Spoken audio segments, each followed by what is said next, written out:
बड़े बुजुर्ग कहा करते हैं कि एक घर बनाना उतना ही मुश्किल है जितना किसी परिवार में शादी करना।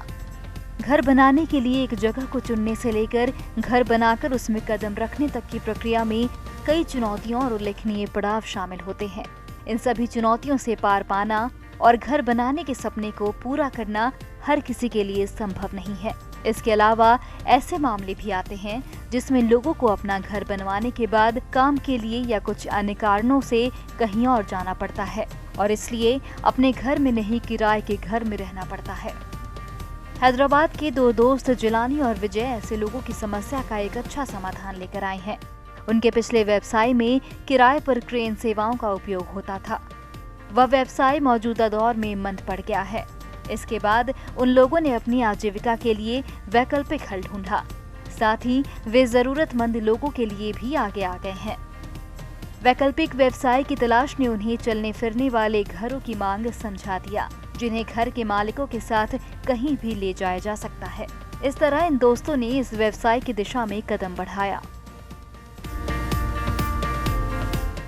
బయట కంట్రీస్లో చూసినప్పుడు ఇది ఇలా చేయాలని ఒక ఆలోచన వచ్చింది। जब हमने दूसरे देशों में ऐसे घर देखे तो हमें मोबाइल घर बनाने जैसा कुछ करने का विचार आया। हम लोगों ने पहले दिखाने के लिए इस घर को बनाने का काम शुरू किया था। इसके बाद हम लोगों ने करीब 70 घरों को बनाने का काम शुरू किया और सभी को ग्राहकों तक पहुंचा दिया। इसकी अच्छी प्रतिक्रिया मिली। जिलानी और विजय ने 2 साल पहले एक मोबाइल 2 मंजिला घर डुप्लेक्स बनाया। वहीं से यह व्यवसाय शुरू हुआ। इस अवधारणा ने थोड़े ही समय में स्थानीय लोगों, साथ ही व्यवसायियों और शहर के निवासियों को बहुत आकर्षित किया। उन्हें बहुत सारे ग्राहकों से ऐसे घर बनाने के आदेश मिलने लगे। इसमें मुख्य कच्चा माल लकड़ी और लोहा होता है। घर बनाने का काम 1.5 से 2 महीने में पूरा हो जाता है। 1, 2 या 3 बेडरूम के घर 200 से 500 वर्ग फीट में बनते हैं। डिफरेंट मॉडल्स अंडी इवన్నీ डिफरेंट ఒకదానికొకటి मॉडल्स सब अलग अलग मॉडल के हैं। हमारे पास 1, 2 और 3 शयन कक्ष के आकार वाले घर हैं। अब तक करीब 15 एक शयन कक्ष वाले घर बनाए गए हैं। 2 शयन कक्ष वाले घरों की संख्या बढ़कर 25 हो गई है। ये कहीं भी ले जाने में आसान है, चूँकि इनमें जरूरत के अनुसार कहीं भी ले जाने का सुविधा है, इसलिए ऐसे घरों की मांग अधिक है। మొత్తం అన్ని ఇన్బిల్ట్ ఉంటుంది మనకి ఇంట్లో పవర్ కనెక్షన్ అంతా ఉంటుంది। सब कुछ अंदर पहले से ही बना हुआ है। बिजली कनेक्शन होगा या रखो और इस्तेमाल करो का नमूना है।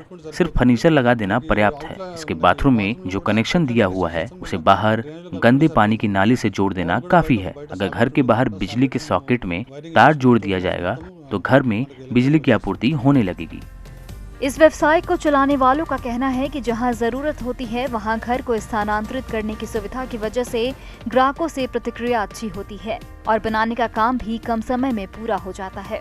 तेलुगु राज्यों समेत कर्नाटक और गोवा में भी इन घरों की आपूर्ति की गई है। इस जोड़ी ने हैदराबाद मेट्रोपॉलिटन कॉरपोरेशन GHMC के लिए 20 शौचालयों का निर्माण किया और कुकुरपल्ली में एक स्थानीय मलिन बस्ती के चिकित्सालय में पहुंचाया। इनके अनुसार ये मोबाइल घर 20 साल तक काम करेंगे। उसके बाद भी बेचने पर इनकी कीमत मिलेगी। इन घरों को मुख्य रूप से पेंट हाउस, फार्म हाउस और खेतों में इस्तेमाल किया जाता है। इन्हें निर्माण कार्य से जुड़े विभिन्न उपक्रमों में कार्यालयों के रूप में भी इस्तेमाल किया जाता है। कहीं भी ले जाने की सुविधा की वजह से एक उपक्रम का पूरा हो जाने के बाद दफ्तर को दूसरे उपक्रम में ले जाना संभव है। जिलानी के जोड़ीदार का कहना है कि कोविड के समय इन घरों को संक्रमितों को अलग रखने केंद्र के रूप में इस्तेमाल किया जा सकता है। हर घर के आकार और मॉडल के आधार पर इस घर की लागत 4 लाख रुपए से 15 लाख रुपए तक हो सकती है, जो कि आज की महंगाई को देखते हुए बजट के अनुकूल भी है। Bureau report, ETV Bharat. 2400 घंटे लगातार खबरें देखने